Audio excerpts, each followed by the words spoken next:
Alô, pessoal, estamos de volta com o nosso processo aqui de ética moral, meu amigo Ronaldo. Nós falamos um pouco sobre a questão da ética e da moral. Falamos um pouco, só tô retomando aquele processo, né?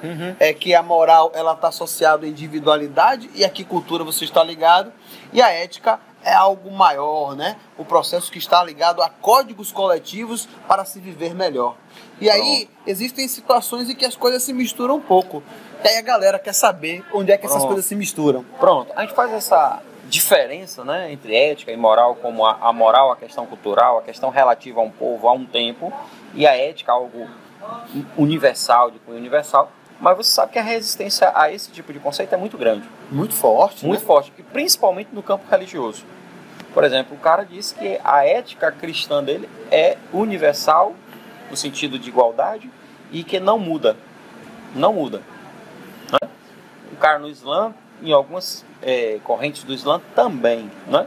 Aí você vê que isso tem algumas adaptações no campo cultural. Aí você vê, falando de que religião, o campo religioso cultural. A ética religiosa. Que na verdade, para alguns estudiosos, vai dizer que é moral religiosa. Tá?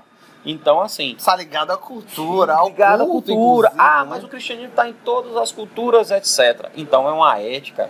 Olha como que é um campo minado, né? É, o campo minado. Porque o cara não aceita uma nomenclatura. Agora, quando a gente parte para um princípio universal de direitos humanos, você cai numa questão que o Habermas vai falar, né? Muito sério sobre a ética do discurso. Porque você tem um discurso universal sobre ética, todo mundo quer ser bom, todo mundo quer ser bacana, e existe a prática, o dia a dia, né? Então, aí quando muita gente fala assim, porque minha ética, minha moral, dá essa confusão. Eu posso só fazer um ajuste aqui, porque senão, já que quando a gente fala do ponto de vista do processo ético, quando a gente fala assim, do ponto de vista do processo ético, a gente tem que ser bom. Mas o ponto de vista de ser bom na ética é o ser justo, né? Ser justo mesmo porque esse ponto de vista bom está ligado a uma cultura. Não, porque eu não queria que o pessoal nos ouvisse e tivesse assim, eles estão falando de uma ética meio cordeirinho. Não é isso. Não. É uma questão de você ser justo. E ser justo se eu quero que meu direito seja preservado, preservarei eu o direito alheio. Inclusive... A ética prevê isso, né? Inclusive até uma ideia muito séria da questão ética está ligado também à questão da justiça num aspecto universal. Eu não posso fazer uma ética relativa a meus sentimentos. Ela tem que estar ligada a uma razão superior. É um terror, né? A gente pensar que dentro dessa construção a gente tem que estar sempre tendo cuidado com esse relativismo.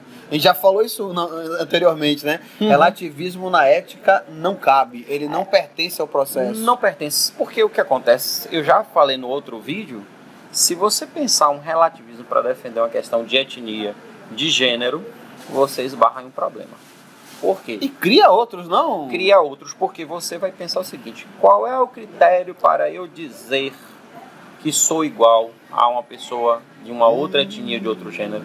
A igualdade universal dos seres humanos. Então, assim, quando a gente fala em ética, estamos falando de uma ideia universal. Nesse sentido, podemos dizer que o cristianismo foi o primeiro a colocar essa coisa como universal. Todos são irmãos, independente de etnia, etc.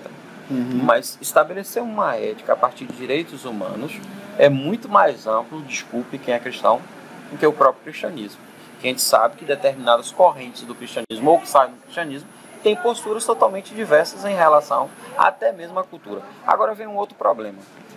Mas se eu tenho uma ética universal, eu posso interferir nas culturas? Aí vem um princípio de não intervenção, porque eu posso estar fazendo essa intervenção, que é um princípio ético. É um princípio ético, tá certo. Porque eu posso, por exemplo, os Estados Unidos invadiu o Iraque. Usou argumentos éticos, existem lá armas de destruição em massa, genocídio, etc. Discurso, a prática, que é o que o Habermas fala, discurso e a prática não condiz. Então, o que acontece? Que a questão do Kant, o imperativo categórico seria a consciência e a prática, a ação. Então, a gente tem um discurso ético e uma ação diferente. Deixa eu fazer só um adendo nesse processo aí, Ronaldo.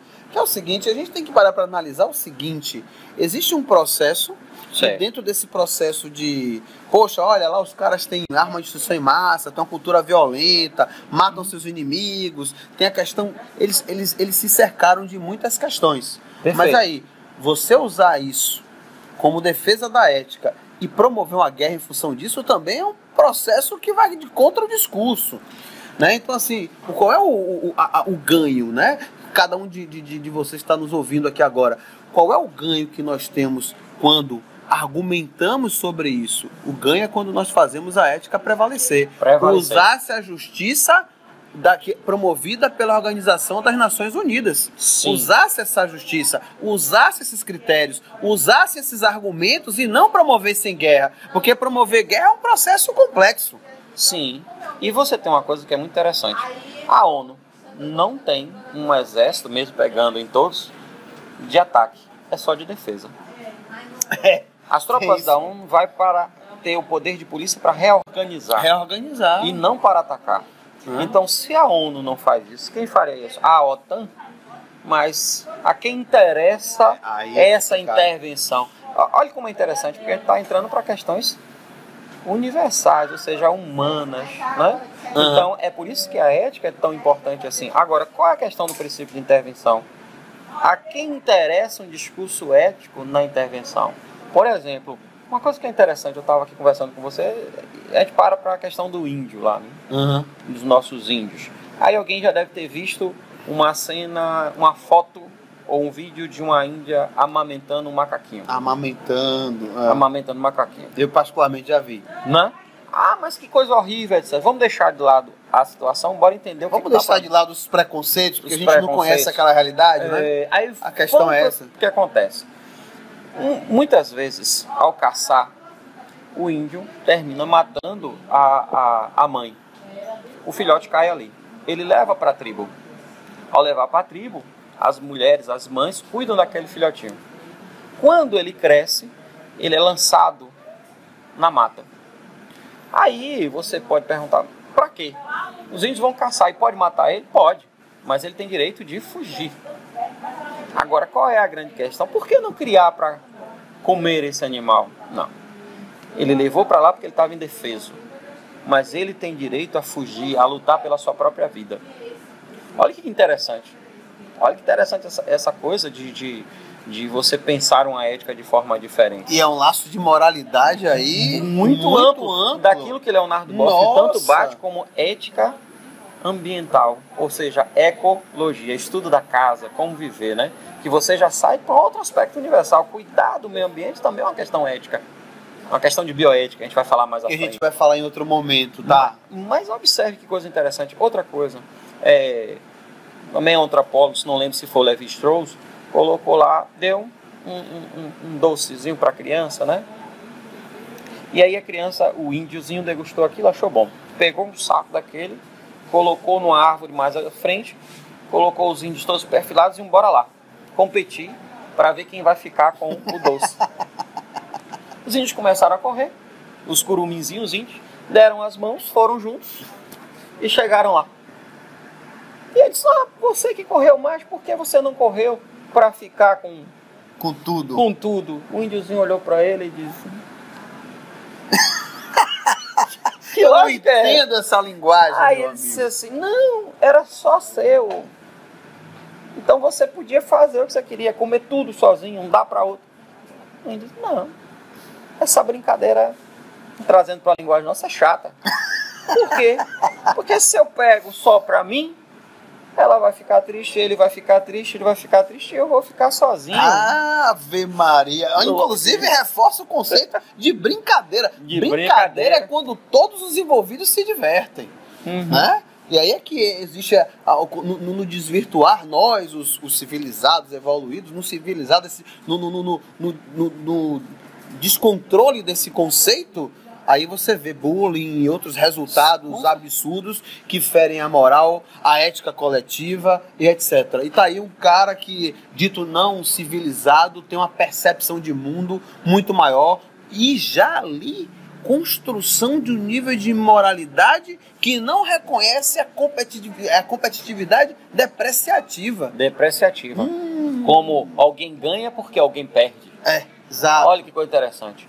O ganhar só é interessante quando todos ganham. Não, inclusive nós, os mais evoluídos, os civilizados, é que criamos frases do tipo: competir, eu quero é ganhar. Né? E vamos lá, colocar o cara. E isso, a gente pensa que é uma coisa de Olimpíada, não é não. Isso se insere na sociedade, isso se insere de uma forma que destrói laços de moralidade com a cultura, destrói a ética coletiva de uma forma que a gente vê, as pessoas estão reclamando tanto: ninguém respeita mais nada, ninguém respeita a lei, ninguém respeita o vizinho, ninguém respeita a mulher, ninguém respeita as minorias. Mas isso vem desse processo que estamos discutindo aqui agora. Sim, e tem uma coisa muito interessante, Marcos, que é o seguinte: a gente precisa ter o cuidado também, e é aí que vem a questão delicada dessa ética universal, de eu me colocar nela e olhar de cima para baixo e querer fazer essa intervenção, essa mudança, porque o outro não chegou nisso. Que é a questão lá do homem branco, que sempre vai, o ariano, o europeu, que vai olhar para o asiático, que vai olhar para o africano, já no século XIX, depois da ideia de igualdade, dizendo: agora não posso argumentar que ele é diferente, porque todos são iguais, mas cientificamente eu vou dizer que ele é inferior. Ou seja, você sempre, aquilo que você falou no vídeo passado, sempre você cria argumentos para não viver uma ética em que leva em consideração que o outro é igual e é que a gente tem que morar junto. Deixa eu aproveitar sua fala. Desculpa, essa construção, ela me fere. Me fere porque é um negócio doloroso. Porque é algo que acontece com facilidade, tá?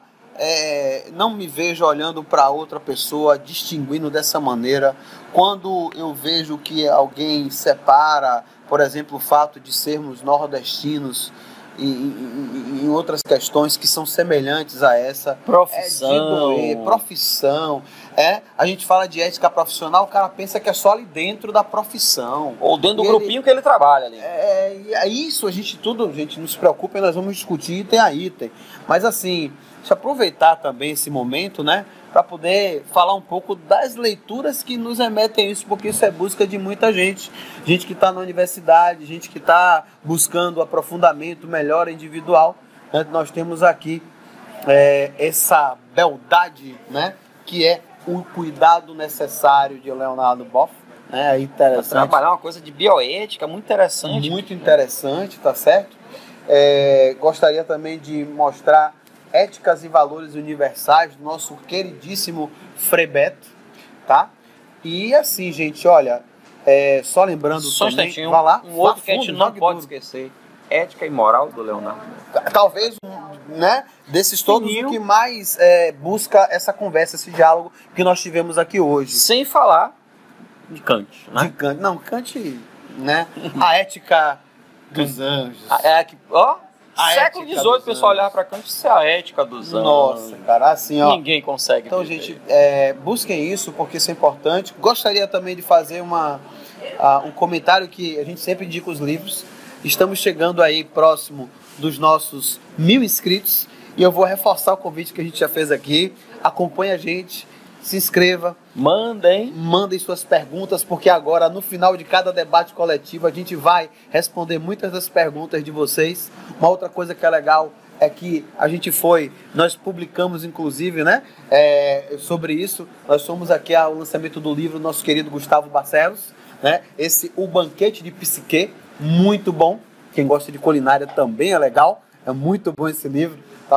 E cultura, né? Muito forte essa questão da cultura com o lado. A relação da cultura com a culinária, né? Com o agir cultural e a culinária. É muito bom, gente. Então, assim, eu quero que vocês se sintam à vontade, vejam os nossos vídeos, se inscrevam, compartilhem com seus amigos. Se chegarem a 1000 inscritos ou se chegarem a 10 mil curtidas, você vai poder ter o seu livro sorteado aqui. A Livraria Vozes vai sortear um livro para vocês, né? E passo a passo, nos 1.500 ou nos 15.000 e por aí vai. Então, galera, um forte abraço para vocês, é sempre um prazer. Mandem as perguntas. Né? Perguntem, questionem, curtam, tá certo? Curtam e fiquem com a gente, porque a gente está desenvolvendo cada vez mais esse espaço.